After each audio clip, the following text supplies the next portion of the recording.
자, 우리가 목요일 날 무슨 날이었죠? 목요일 날 그리스도 흰멜 바라트죠. 예수님이 십자가 지시고 부활하셔서 40일 동안 제자들과 함께 있다가 예수님이 많은 사람들이 보는 앞에서 하늘로 들려 올라가셨습니다. 그러니까 예수님이 원래 계셨던 곳으로 올라가셨어요.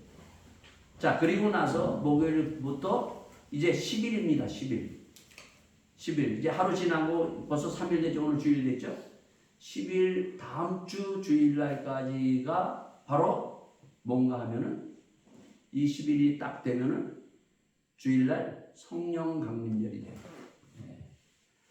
모든 인간이 그렇게 기다리고 기다렸던 하나님의 영, 그 하나님의 신이 사람에게 임하는 것입니다. 모든 만물도 사실은 이걸 기다렸어요. 그 기다렸던 날 정말 기뻐하고 정말 반기는 그 하나님의 신이 모든 사람에게 임하는 성령 강림절. 자, 120명의 무리가 모였어요. 누가복음 2장에 보면 120명 무리가 쭉 모였을 때 그 하나님의 신이 그들에게 강하고 급한 바람과 그 혀가 불같이 갈라지지 한 사람 한 사람에게 다 거기에 쭉 임했어요. 이 성령 강림절, 이 그림이 보이죠? 이제 이러한 성령의 강림이 오늘과 여러분죠. 바로 다음 주일에 우리에게 한 사람 한 사람 성령의 불이 우리 한 사람 한 사람에게 임하기를 예수 이름으로 축원드리겠습니다. 자, 이 그림을 이제 우리가 보기 위해서 지난번부터 우리가 누가복음을 우리가 봤어요. 누가복음은 뭐라고 그랬어요? 전편이에요. 전편. 그리고 사도행전은 후편이에요. 자, 전편에서 우리가 뭘 봤어요? 전편에서부터 뭘로 시작한다 그랬어요? 점으로 시작한다 그랬죠. 모든 거는 점에서 시작해서 선으로 가고 선에서 다시 그림이 쫙 그려지는 거예요. 자, 성경도 마찬가지예요. 자, 우리가 1장에서 3장까지 우리가 봤는데 그것은 점에서부터 시작하는 거예요. 오늘 우리 4장은 선으로 들어가는 겁니다, 여러분. 그것이 이렇게 선으로 나타나네? 그리고 다시 그것이 그림으로 쫙 나타나면서 이거구나. 우리가 볼 수가 있는 것입니다. 자, 1장에서는 두 사람이 바로 그 임신에서 시작하는 것을 우리에게 보여주고 있습니다. 두 생명이. 그게 첫 생명이 누굽니까? 세례 요한이에요. 그 사가라와 엘리사벳 아주 늙었어요. 늙은 할머니에게 생명이 임신이 되는 것입니다. 자, 그리고 또 하나는 뭡니까? 처녀예요. 결혼 아직 안 했어요. 남자하고 같이 잔 적도 없어요. 그 바로 동정녀 마리아에게 보라, 처녀가 잉태하여 아들을 낳을 것이니 그 이름을 임마누엘이라 하리라. 이 사실을 통해서 바로 예수님이 마리아를 통해서 임신했다는 사실을 알려주고 있습니다. 자, 그리고 2장에 와서는 드디어 때가 돼서 예수님이 탄생을 합니다. 그것이 바로 뭐예요? 성탄절. 프로의 바이나크니에요. 기쁜 성탄절. 그래서 그 기쁜 성탄절, 바로 기쁜 소식, 온 땅에 미칠 기쁜 소식을 전하노라 그랬어요. 그래서 이 땅의 모든 땅에 기쁜 소식, 예수님의 탄생을 전하는 거예요. 그 예수님이 오셨어요. 그 기쁨, 그 승리의 소식, 그 기쁨이 도대체 무엇인가? 이제 시작을 하는 것입니다. 자, 그래서 그 예수님이 이 장에서 어떻게 합니까? 아까 그 소처럼 태어나서 어떻게 합니까? 자라는 거예요. 자라는데 어떻게 자라죠? 키가 자라고 지혜, 세상의 지혜가 아니라 하나님의 주시는 지혜, 이 말씀의 지혜를 같이 겸해서 자라면서 하나님과 사람에게 사랑스러워지더라. 하나님도 하나님의 사랑받고 그리고 사람들에게도 사랑받게끔 예수님이 키가 자라고 지혜가 자라면서 이렇게 자라서 이제 성장하셨습니다. 자, 그러고 나서 3장에 가서 어떻게 합니까? 3장에 왜 세례 요한이 먼저 6개월 전에 왔어야 되는가? 그것은 바로 먼저 와가지고 3장에 뭘 하는가 하면 자, 주의 길을 평탄케 하라. 네? 주님이 이제 곧 오시는데 너희들이 주님을 영접하기 위해서 너희들이 꼴짜기는 어떻게 해요? 메우고 높은 것은 깎아서 평평하게 해서 주님을 맞이할 준비를 하라. 그러니까 세례 요한이 먼저 온 것은 뭔가 하면 주님이 이제 곧 뒤에 따라오시는데 주님 맞을 준비를 하라는 거예요. 네? 자, 그래서 세례 요한이 뭐라고 얘기해요? 3장에 나는 물로 세례를 주지만은 내 뒤에 오시는 이는 뭘로 세례를 준다고 그랬어요? 불과 성령으로 세례를 주실 것이다. 얘기합니다.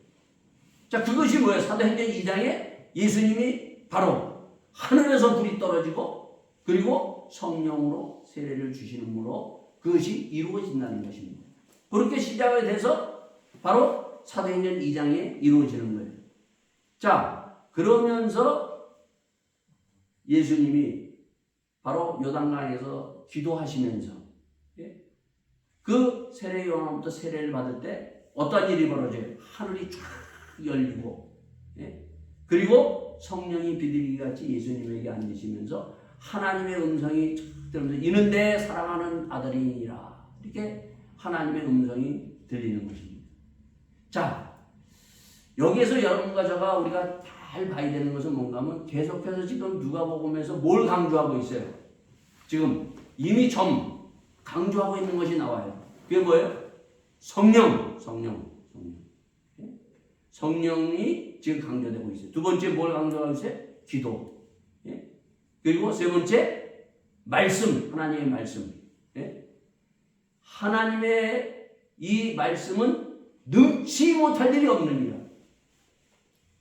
그래서 바로 엘리사벳과 그리고 마리아에게 그 하나님께서 그 일을 행하시고 성령을 통해서 행하시고 그리고 기도하면서 하늘문이 열리고 바로 이 하나님의 놀라운 성령의 역사가 이루어지는 것을 우리에게 쫙 보여주는 거예요. 그래서 사도행전 2장에 가면 뭐예요? 그 120명 무리가 그냥 뭐 성령 받는 게 아니에요. 뭐 하다 받았어요? 그들이 마음을 합하여 전심으로 기도하면서 주님의 약속을 믿고 주의 말씀을 다 붙들고 기도했을 때 120명 무리에게 성령이 쫙 내려오고 그 성령 강림절이 시작이 되면서 이루어진 것을 우리에게 보여주고 있다는 거예요. 자, 이제 오늘은 이제 점에서 이제 선으로 들어간다 그랬죠? 그게 바로 4장이에요, 4장.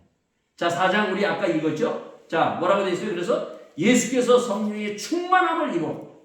자, 성령의 충만함을 입어 요단강에서 돌아오사 광야에서 40일 동안 성령에 이끌려. 계속 뭐예요? 성령에 끌려서 성령의 충만함. 우리에게 계속 보여주고 있는 것은 예수님의 성령의 충만함과 예수님의 끌려가는 모습을 보여주고 있어요. 사도행전 2장에도 보면은 성령의 충만함이 그 120명 무리에게 임해서 사도행전은 뭐예요? 사도행전은 후편은 뭔가 하면 성령에 끌려가는 사람들이 어떠한 사람들인가 보여주는 것이 사도행전이에요. 그래서 예수님은 이렇게 성령에 끌려서 성령 충만해가지고 지금 이제 시작을 하는 거예요. 여기서 가장 중요한 것이 뭔가 우리가 어떻게 시작할까? 우리의 삶에는 시작이라는 것이 항상 있어요. 근데 그 시작에 대한 힌트를 가르쳐 주는 것이 오늘 이 4장의 아주 중요한 핵심이에요. 자, 예수님도 이제 하나님의 아들 예수 그리스도의 복음의 시작이라 이제 예수님이 이제 성장해서 성령이 붙들어서 이제 하나님의 뜻을 이루기 위해서 예수님이 시작을 하는데 그 시작을 성령에 붙들려서 끌려서 지금 어디로 갑니까? 성령이 어디로 끌고 가요? 예수님은 광야로 데리고 간다. 광야. 아주 중요한 것을 우리에게 얘기를 하고 있어요. 광야. 자, 그러면 이 광야라는 것은 도대체 뭔가 광야. 여러분, 광야는 문화와 문명도 없고 아무것도 없는데요. 여러분, 광야 가보셨어요? 네? 사막 뭐 이런 곳이에요. 네? 거기는 사람이 살 수 없는 곳이에요. 네? 거기는 뭐 물도 풍족하지 않아요. 자, 그런대로 예수님을 지금 성령이 지금 끌고 예수님이 거기 가셔서 어떻게 하셨다고요? 40일 동안 거기에 계시는 거예요. 우리는 이 예수님의 이 모습을 통해서 이것이 그냥 단순한 예수님의 모습으로 끝나는 것이 아니라 이 시작을 통해서 우리에게 주는 힌트가 뭔가 하면 이것이 나에게도 바로 우리에게도 이것이 이루어지고 이것을 통해서 이러한 놀라운 일들이 일어나야 된다는 것을 말씀해 주고 있다는 거예요. 자, 그 예로서 보면은 구약에 보면은 아브라함이라는 사람이 있어요. 자, 아브라함이라는 사람은 갈대 우르 바벨탑에서 그 근처에서 살았던 사람이에요. 근데 하나님이 어떻게 해요? 12장에 아브라함아 아브라함아 불러서 너는 너의 본토 친척 아비의 집을 떠나서 거기에서 떠나서 내가 지시하는 땅으로 가라 얘기해요. 아니 왜 그냥 하나님이 그냥 앉아있는 거기에서 그냥 하나님이 은혜 주시고 그냥 거기서 말씀 주시고 그러면 됐지 왜 거기서 끄집어내서 하나님이 지시하는 땅으로 가라고 하면서 하나님이 거기서 끄집어내 불렀느냐는 거예요. 여러분 아브라함이 그때 살았던 그때는 옛날 거기는 지금 우리가 살았던 이 도시와 같은데 도시. 왜 거기서 이 아브라함을 끌어내는가 하면 여러분과 저도 이 도시 프랑크푸르트에서 살면서 어때요? 그럼 매일 살면서 하나님의 말씀이 잘 들려요? 안 들리죠. 이 도시 사람의 단점은 바로 이거예요. 사람들 도시를 참 좋아하는데 시골보다 도시가 좋아서 도시로 몰려들죠. 근데 이 도시가 살기는 좋아도 하나님의 말씀, 하나님과 만나기에는 참 힘든 곳이 이 도시예요. 도시 생활이에요. 뭐 많은 것들 뭐 바쁘죠. 뭐 이런저런 것들이 들리죠. 분주해요. 도시 생활은. 그러나 시골 가면 어때요? 시골 가면 조용하게 내가 묵상할 수도 있고 뭔가를 다른 것을 또 하나님을 바라볼 수 있는 시간의 여유가 있잖아요. 그래서 하나님은 아브라함도 끄집어냈어요. 여러분. 자, 뿐만 아니라 또 누가 있어요? 출애굽기에 보면 하나님께서 모세라는 사람이에요. 자, 모세를 하나님께서 어떻게 해요? 출애굽기 2장에서 바로가 사는 애굽의 그 궁궐에서 그가 40년 동안 살았어요. 자, 40년 동안 살면서도 어머니로부터 자기가 낳은 어머니로부터 말씀을 듣고 이렇게 했지만은 그러나 거기에서 하나님을 만날 수 있는 그런 것이 없었다는 거예요. 그래서 하나님이 어떻게 해요? 바로를 통해서 그러한 환경을 통해서 그가 미디안 광야로 나와요. 미디안 광야. 또 광야에 거기도 모세도. 그래서 미디안 광야에 나와가지고 어떻게 합니까? 출애굽기 3장에서 보면 그 미디안 광야에서 가시나무 또 호렙산에서 가시나무 떨기에 임하신 하나님과 탁 만나는 놀라운 사건이 거기서 벌어지는 거예요.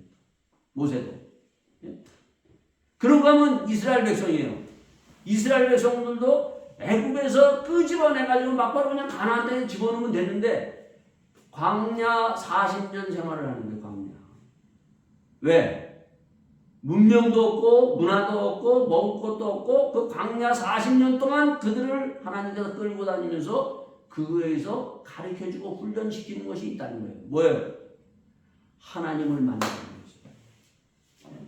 우리의 신앙생활 가운데 우리의 삶 가운데서도 이런 광야로 우리가 하나님이 인도하셔서 나를 이 광야로 이끌어 갈 때 가장 중요한 것이 뭐예요? 하나님이 나를 만나기를 원하고 여기에서 광야를 통해서 이 세상 것을 우리가 벗어 하나님의 음성을 듣기 위해서 하나님께서 인도하셨다는 거예요. 그래서 우리에게는 다 살아가면서 광야가 있어요. 때로는. 그래서 지금 주일날도 보면 뭐예요? 광야로 이스라엘 백성들을 끌고 가서 시내산에서 뭘 가르쳐줘요? 말씀을, 율법을 주죠. 그 다음에 또 뭐 줘요? 거기에 성막을 짓는, 지금 말하면 성막이 성전이 되고 성전이 교회가 되고 그 교회 예배를 드리는 것을 통해서 뭐야? 하나님 만나는 그러한 것들을 만들어 주셨다는 거예요. 그래서 이 교회로 지금 이렇게 여러분과 저를 이렇게 주일날 그래도 일주일에 한 번 딱 불러 모은 것은 뭐예요? 불러서 드리는 것은 여기에서 바로 하나님의 음성을 듣고 그냥 집에서도 이렇게 있지만은 이렇게 찬양하고 기도하면서 하나님의 음성을 듣고 주님을 만나기 위해서 이러한 예배를 주님께서 마련해 주셨다는 거예요. 그래서 이 예배를 통해서 주님을 만나야 돼요. 주님을. 예? 주님을 만나기 위해서 이런 예배를 하나님의 주심을 우리가 감사하며 이 자리에서 주님을 만나고 하나님과 함께 하나님의 음성을 듣는 여러분과 저가 될 수 있기를 바라겠습니다. 예. 자, 그런데 여기 보면 4장에 어떤 일이 일어나요? 2절에 마귀에게 시험을 하더라. 예? 지금 하나님은 이 광야로 끌어가셔서 뭔가 하나님이 이루어질 사실에 대해서 우리에게 얘기를 하고 있는데 이 사단이 세 가지의 공격을 하죠. 예수님을 시험을 합니다. 첫째, 뭘로 시험해? 사단이 딱 와가지고 3절에 뭐라고 해요, 예수님이? 광야에 지금 굶주려 있는데 배고파 예수님이 지금 40일 동안 있는데 사단이 딱 와가지고 돌을 들어서 이거를 떡으로 만들어라 그래. 떡. 배고픈데 얼마나 여러분 그 금식 기도하거나 이런 기도하면서 몇 끼만 안 먹어도 어떻게 해요? 예? 헉헉하죠. 예? 그런데 만약에 그 돌이 많은데 그것을 떡으로 만든다면 얼마나 좋아요. 그리고 돌이 그때 광야에 거기에 많아요. 터키 같은 데 가면은요, 저 광야 같은 위에 올라가면 돌이요, 돌산이에요. 그걸 다 예수님이 할 수 있다는 걸 알았어요. 하나님의 아들이기 때문에. 그걸 다 돌을 떡으로, 빵으로 먹는 것으로 바꾼다면 인류의 먹는 문제는 해결이 돼요. 자, 그런데 예수님이 뭐라고 얘기해요? 사람이 떡으로만 살 것이 아니라 하나님의 입으로부터 나오는 말씀으로 살리라. 이것을 우리가 기억해야 돼요. 자, 떡이 필요 없다는 것이 아니에요. 네? 사람이 떡도 필요하다. 그러나 하나님의 말씀. 그래서 계속 지금 누가복음에서 지금 예수님이 계속 주장하는 것은 하나님의 말씀은 능치 못할 일이 없느니라. 마리아가 이 계집종의 말씀대로 이루어지리라. 이 믿음, 말씀을 믿는 믿음이 우리에게 필요하다는 거예요. 예수님의 입으로부터 나오는, 하나님의 입으로부터 나오는 말씀을 우리가 믿고 그 말씀을 따라갔을 때 우리가 밥을 먹고 살아나듯이 우리의 삶도 살아난다는 거예요. 그래서 예수님이 십자가에 돌아가실 때 그 전날 밤 뭐 했어요? 성찬식 여러분이 하잖아요. 성찬식 할 때 떡을 떼시고 이는 내 몸이니 받아 먹어라. 하나님 이것은 그냥 그 어떠한 것을 통해서 주시는 것이면 하나님의 말씀을 먹어야 너가 살 수 있다는 거예요. 예? 그러니까 우리가 하나님의 말씀을 먹어야 돼요. 예? 자, 두 번째 현실 뭐예요? 예수님을 큰 산으로 데리고 와서 전 세계를 보이면서 나한테 절하면 이걸 다 주겠다. 현실에 사람들 누구나 다 갖기를 원하죠. 예? 그러나 예수님은 그 세상의 현실 그거보다도 더 중요한 건 하나님을 경배하는 것이 더 중요하다. 그리고 또 어디로 데려가요? 높은 성전에 올라가서 뛰어내려라. 예? 만약에 그러면은 딱 예? 이렇게 네가 하나님 앞에 바쳐질 것이다. 명예와 권력을 다 보여주면서 예? 이것을 현실 속에서 네가 다 취할 수 있으니 한번 해봐라. 얘기하는 거예요. 예? 자, 현실에서 필요한 것들이에요. 그러니까 지금 사단이 뭘 지금 공격하는가 얘기하면은 광야에서도 지금 우리에게 계속 현실. 너희가 현실. 그러나 지금 이 성경은 뭐래? 현실 속에서 사실을 우리가 확실히 믿으라고. 그 1장 1절에서 사실에 대해서 얘기하면서 사실, 하나님의 말씀에 대한 사실, 이루어진 사실에 대해서 얘기를 해주고 있어요. 그러니까 우리는 현실 속에서 사실을 보고 이 사실을 붙들고 살아가야 돼요. 현실이 나를 살리는 게 아니라는 거예요. 자, 그러면서 이제 이 4장에 어떤 일이 벌어지는가? 이 4장에 어떤 일이 벌어지는가 하면은 그 뒤에 보면 예수님이 이제 시작해서 이제 나와요. 어떻게 해요? 자기가 태어났던 바로 나사렛에서 태어났죠. 나사렛에 다시 가셔서 회당에 들어가셔서 자, 예수님이 3년 반 동안 무슨 일을 할 것이며 또한 그 3년 반 이후에 예수님뿐만 아니라 우리들이 앞으로 여러분과 저가 무슨 일을 할 것인가를 말씀해 주고 있어요. 아주 중요한 것을. 그래서 4장 18절에 보면은 예수님이 그 회당에 대해서 이렇게 얘기를 하는데 이것은 이사야서 61장에도 나와 있어요. 이미 이 땅에 오신 메시아 예수님이 무슨 일을 할 것인가. 자, 거기 보면 뭐라고 되어 있어요? 주 성령이 내게 오시면은 가난한 자에게 복음은 포로된 자에게 자유를 눈먼 자를 보게 하고 그리고 억눌린 자를 자유케 하러 오셨다. 그러면서 뭐예요? 19절에 주의 은혜의 해를 전파하게 하려 하십니다. 여러분과 제가 은혜를 받아야 돼요. 이 은혜는 받아도 되고 안 받아도 되는 것이 아니라 이 주님이 지금 이 은혜를 베푸시기 위해서 이 땅에 오셨는데 이 은혜를 받아야 돼요. 은혜를 받아야만이 내가 살 수 있고 내가 이 은혜를 받아야만이 우리가 모든 것을 감당할 수 있어요. 그러니까 은혜가 사라지면 어떻게 해요? 교회에서 신앙생활하는 분들이 이제 잘 알아요. 은혜 받았던 사람들이 은혜가 사라지면 시험 들어요. 시험 들어. 자, 그럼 주님이 이 땅에 오셔서 베푸시는 은혜가 뭐예요? 주 성령이 내게 임하여. 우리가 가장 지금 사도행전에서 계속 얘기하고 있는 게 뭐예요? 성령. 성령의 은혜를 받으시기 바랍니다.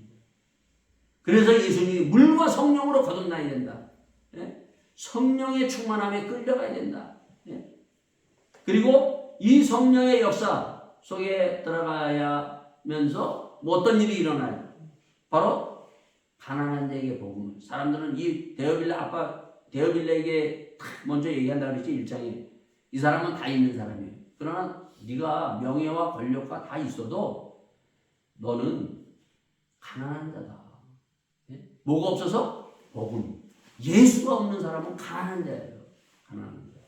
모든 현실에서 모든 걸 다 가지고 있을 때라도 가장 사실은 예수님을 구주로 영접하지 않은 자는 가난한 자다. 그래서 복음이 바로 우리 모두에게 임했을 때 우리는 가난하지 않냐고 부한 자라고 우리가 외칠 수가 있는 것이에요. 자, 뿐만 아니라 뭐라고 되어 있어요? 왜 복음을 주님께서 주셨는가? 포로된 자에게 자유를. 뭐가 기쁜 소식인가? 이 데어빌라는 포로가 뭔지를 알죠? 지금도 뭐예요? 전쟁에서 지면은 포로로 끌려가잖아요. 비참한 거예요, 여러분요. 인생들이 왜 이렇게 이 비참한 것을 이들에게 기쁜 소식을 전해주기 위해서 예수님이 이 땅에 오셨는가? 그것은 바로 포로된 자에게 자유를 주기 위해서 오셨다는 거예요. 승리의 소식. 그 자유와 기쁨의 소식이 뭐냐? 죄에서 끌려가고 사단에 끌려가는 자들을 예수님이 이 땅에 오셔서 바로 기쁜 소식, 사단을 멸하시고 사단을 이길 수 있는 힘, 그리고 죄를 이길 수 있는 그 십자가의 능력을 주시기 위해서 이 땅에 오셨다는 거예요. 이 은혜를 받으라는 거예요. 그러면서 뭘 얘기해요? 사실을 보지 못하는 이들에게 사실을 볼 수 있는 눈먼 자를 뜨게 해서 사실을 보게 해주는 거예요. 예수를 믿으면요, 사실이 보이면서 내 눈이 뭐예요? 현실만 보는 것이 아니라 사실 속에서 역사하시는 하나님을 보게 된다는 거예요. 그리고 우리는 뭐예요? 이 땅에 살아가는 모든 사람은 다 보면 우리가 수고하고 무거운 짐을 지고 억눌려 살아갈 때가 참 많아요. 네? 그 억눌린 자를 자유케 하기 위해서 예수님이 이 땅에 오신 거예요. 네? 그래서 이러한 은혜를 받아라. 그래서 이러한 은혜를 바로 그 뒤에 4장서부터 9장까지 쭉 예수님이 그 사역을 하시면서 어떤 사역을? 말씀을 통해서. 그리고 두 번째, 이 4장에 보면 회당에 딱 들어갔더니 회당에 들어가셨어요. 자, 31절에 보면은 32절에 저희가 그 가르침에 놀라니 그 말씀에 권세가 있습니다. 자, 하나님의 말씀으로 가르쳐줘요. 그 회당에 딱 들어갔더니 뭔 일이 일어나요? 회당에 되게 더러운 귀신 들린 사람이 있어 크게 소리 질러 가로되. 회당이 어떻게 해요? 회당이라는 건 지금 교회예요. 교회가 지금 어떻게 있어요? 귀신 들린 사람이 있는 거예요. 교회에 이미 하나님의 그 교회에 사단이 점령하고 있는 거예요. 자, 이것을 우리가 또 확실하게 볼 수 있는 경우 요한계시록 2장 3장에 보면 7교회가 있어요. 7교회를 통해서 주시는 말씀이 동일하게 뭐라고 얘기하는가 하면 귀 있는 자는 성령이 하는 소리를 들을지니라. 그리고 이기는 자가 되라고 얘기를 하고 있어요. 교회는 뭐예요? 사단의 권세를 우리가 이기고 하나님의 성령의 소리를 들어서 승리의 소리가 외치는 것이 교회예요. 그런데 뭐예요? 교회가 이미 세 교회가 7교회에서 세 교회는 이미 사단에게 끌려가고 있다는 거예요. 예? 사단이라는 것이 이게 그냥 우리가 그냥 이렇게 생각하면 안 돼요. 사단은 어떻게 아까 얘기했던 현실을 통해서 하나님의 말씀을 못 믿게끔 자꾸 이끌어가고 세상 것을 계속 가득 채우는 것이 사단의 가장 중요한 역사예요. 그러니까 사람들은 그것도 모르고 따라가고 있는 거예요. 교회도 그렇게 빔이 지금 예수님이 오셨을 때 회당도 이렇게 점령당하고 있었다는 거예요. 그래서 예수님이 하나하나 그 사단을 물리치면서 나가는 거예요. 사단의 역사를. 그리고 또 어떤 일이 일어나요? 병든 일. 참 이 병 들어보면 제가 어저께도 어느 교회에 가가지고 제가 권사 그리고 안수 집사 취임회에 갔는데 거기 그 전에 있던 목사님이 이 중풍에 걸리셔가지고 이렇게 있는 거예요. 그 병에 걸리면 목사고 뭐고 없어요, 여러분. 힘들어요. 또 억눌려 있는 거예요. 그러한 병든 자를 어떻게 해요? 예수님이 오셔서 치유하시고 예수님이 자유를 주셨다는 거예요. 그러니까 우리는 이런저런 것에 이 세상에 살면서 많은 억눌려 있는 것에 이렇게 눌려 있는 그런 삶을 살았을 때 예수 믿을 때 우리는 거기서 그 억눌린 것에서부터 일어날 수가 있는 것입니다. 그러한 사역을 예수님이 하면서 왜 예수를 믿어야 되는가를 보여주고 있는 거예요. 자, 그러면서 이제 뭘 보여주고 있어요? 현실과 사실을 계속 보여주는 거예요. 자, 그러면서 10장에, 자, 오늘은 19장까지 이제 조금 있으면 이제 저희가 30분에 19장까지 보는데 10장에 뭐가 있는가 하면 선한 사마리아인의 이야기를 하고 있어요. 자, 선이 뭐고 악이 뭐냐. 자, 거기에 보면 한 강도가 10장에 한 강도를 만나서 한 사람이 돌에 맞아서 지금 피 흘리고 쓰러지고 있어요. 근데 어떻게 해요? 레위인이 지나가다 보고 그냥 지나가요. 그 다음에 제사장이 보고 그냥 지나가요. 근데 사마리아인은 보다가 그것을 보고 어떻게 해요? 가서 그 사람을 여관방에다가 다 이렇게 주고 좀 고쳐달라고 하고 약 바르고 내가 만약 돈이 더 들어간다면 돈을 주고 더 들어간다면 내가 나중에 와서 돈을 주겠다. 그럼 가요. 자, 오늘 우리가 보면 선이 뭐고 악이 뭐냐. 선은 다른 것이 아니라 이 선한 사마리아인처럼 주위에 보면 불쌍한 사람들이 참 많아요. 이러한 사람을 위해서 베풀 수 있는 사람이 돼야 되는데 전부 어떻게 그냥 우리는 그냥 지나가고 말아요. 목사도 지나가고 보이는 그런 아픔 그런 것들 그냥 무시하고 지나갈 때가 많다는 것입니다. 그때 예수님이 너도 가서 그렇게 해라. 베풀어라. 얘기를 하는 거예요. 근데 우리는 선이 사실 없어요. 선이. 그래서 11장에 뭐를 얘기하는가 하면 구하라, 찾으라, 두드리라 얘기하고 있어요. 가장 좋은 것을 하나님께서 주시겠다. 이런 기도하라는 거예요. 뭘 하나님 주시겠다는 가장 좋은 것. 그것이 바로 성령. 하나님이 주시는 성령을 주시겠다는 거예요. 그래서 누가복음 사도행전 2장에 보면은 그들이 120명 모니까 간절히 기도해서 성령을 받고 충만해서 그들이 선을 행하고 하나님이 주시는 그 일을 향해서 나가는 거예요. 여러분과 저도 바로 우리가 구해야 될 것, 가장 그 현실에서 가장 중요한 이 현실을 이길 수 있는 것이 성령이에요. 성령을 구하시기 바랍니다. 자, 그리고 나서 12장에 가서 뭘 얘기하고 있는가 하면 어리석은 부자를 얘기하고 있어요. 어리석은 부자. 이 부자는 현실을 위해서 나 많이 많은 것은 모아놓자. 그때 어리석은 부자를 향해서 이렇게 얘기를 합니다. 야, 부자야, 너 안개 보이냐? 아침에 안개가 아침에 쫙 자욱하게 꼈다가 어떻게 해요? 조금 날이 좀 해가 뜨고 그러면 안개가 사라지지. 인생은 바로 이런 것이다. 우리가 이사야서 40장 6절에 그 말을 봤죠? 인생은 뭐예요? 가서 외쳐라. 인생은 뭐예요? 풀이라. 그냥 풀처럼 어느 순간에 그냥 면면하려고 주고 마는 거예요. 또 뭐라 그래요? 네가 가지고 있는 영광은 그것은 꽃과 같다. 그냥 잠시 폈다가 끝나는 것이 인생이다. 그러나 하나님의 말씀은 영원합니다. 이 어리석은 부자야, 이것을 알으라고 얘기를 하는 거예요. 이것이 들려야 돼요, 여러분요. 그리고 13장에 보면은 뭘 얘기하고 있어요? 13장에 보면 열매 맺지 않는 나무는 하나님께서 찍어버리겠다고 얘기합니다. 찍어버리겠다. 열매가 있어요. 성령의 열매를 맺어야 된다. 우리 신앙생활 많이 하면은 10년, 20년, 30년 했다는 건 중요한 것이 아니에요. 내가 10년, 20년, 30년 내가 신앙생활 하면서 성령의 열매를 맺어야 돼요. 14장에 보면은 또 뭘 얘기하는가 하면은 사람들은 다 어디 앉기를 좋아해요. 어디 앉기를 좋아해요. 상석, 높은 자리에 앉으려고 그래. 다 가면. 근데 예수님이 뭐라고 그래요? 맨 밑바닥에 가서 앉아라. 저 밑에 가서 겸손해라. 그리고 나서 15장에 가서 그 유명한 탕자의 비유를 얘기하면서 현실, 너희들이 가지고 있는 건 모든 거 하나님이 주셨는데 그것을 다 가지고 시간이고 물질이고 모든 걸 줬는데 집을 나가서 하나님 없이 살고 허황방탕에 살다가 어떻게 해요? 거기서 회개하고 돌아오는 이 둘째 아들을 보면서 회개하고 나에게 돌아오라고 얘기하고 있어요. 하나님은 오늘도 기다리고 있는 거예요. 현실 속에서 현실을 해서 모든 것을 잊어버리고 사는 인생들아 돌아오라. 주님은 오늘도 기다리고 있다는 것을 말씀해 주고 있어요. 그리고 16장에 가서 뭘 얘기해요? 나사로와 부자를 통해서 뭘 보여주는가 하면 천국과 지옥이 있다는 것을 보여주고 있어요. 천국과 지옥이 있다. 네?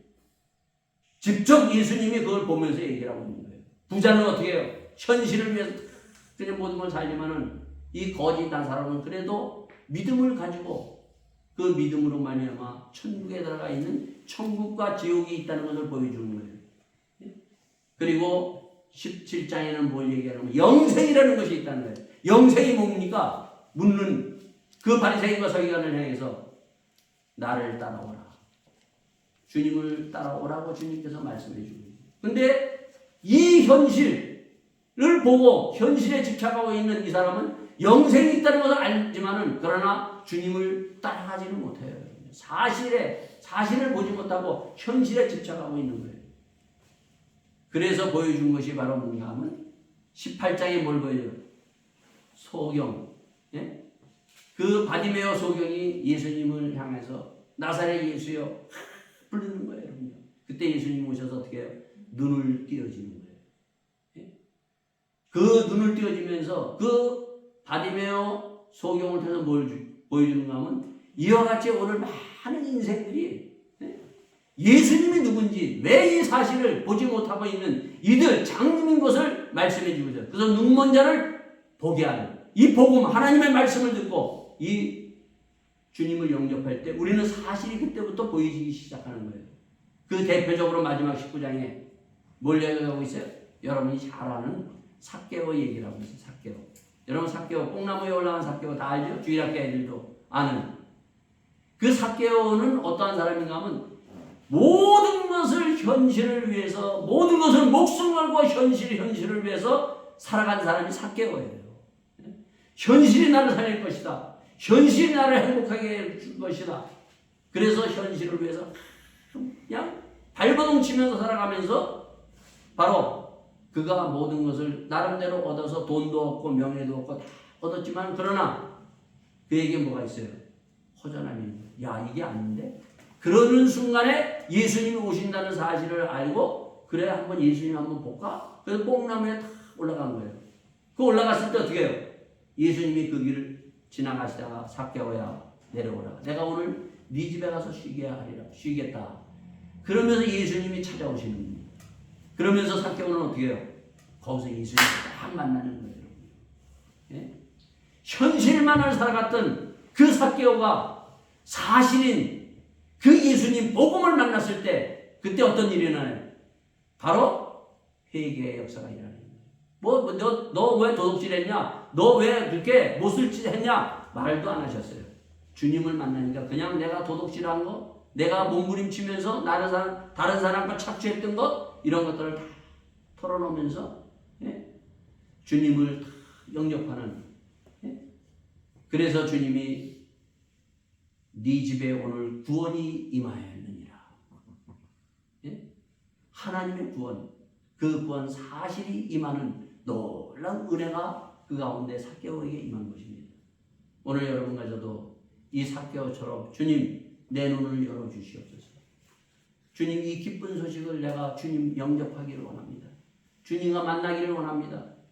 주님과 만나서 하나님이 주시는 이 구원의 놀라운 은혜를 덧입고 이제는 현실 속에서 살아가는 것이 아니라 이 현실 속에서 사실을 보고 예수님을 붙들고 승리하는 우리 모두가 되기를 예수 이름으로 축원드리겠습니다. 기도하시겠습니다. 우리 잠깐 기도하세요. 아버지 하나님, 내 눈을 열어서 아브라함처럼, 모세처럼, 그리고 데오빌라처럼, 그리고 이 삭개오처럼, 베드로처럼, 그리고 주의 주시는 이 놀라운 하나님의 믿음의 선진들처럼 눈을 열어서 이 현실 속에서 하나님을 보며 예수님을 보고 사실 속에 살아가는 믿음의 사람이 되기를 간절히 소원하며 나가는 이 자리가 될 수 있기를 바라겠습니다. 기도하시겠습니다. 아버지 하나님, 주님 저희들을 오늘도 불러주시고 오늘도 저희들을 찾아오신 주님 저희들이 삭개오처럼 주님을 만나기 위하여 여기에 왔사옵나이다. 주님 저희의 눈을 활짝 열어서 주님을 보게 하여 주시옵소서. 귀가 열려서 하나님의 말씀이 쩌렁쩌렁 들리게 하여 주시옵소서. 성령에 저희들이 끌려가는 자가 되기를 원합니다. 물과 성령으로 거듭나 하나님의 놀라운 이 성령의 역사에 동참할 수 있도록 축복하여 주시옵소서. 오늘 살아가는 당신의 자녀들을 아버지 하나님 이곳에서 모으셨사오니 주님 이 자리가 주님 만나는 자리요, 이 자리가 주님께서 약속하신 구하고 찾고 두드려서 성령을 받는 자리임을 믿사옵나이다. 성령 충만히 내려 주시옵소서. 성령에 붙들리게 하여 주시옵소서. 말씀의 능력을 덧입게 하여 주시옵소서. 모든 것을 주님 앞에 부탁드리며 이 모든 말씀을 주 예수 그리스도인 받도록 기도하였사옵나이다.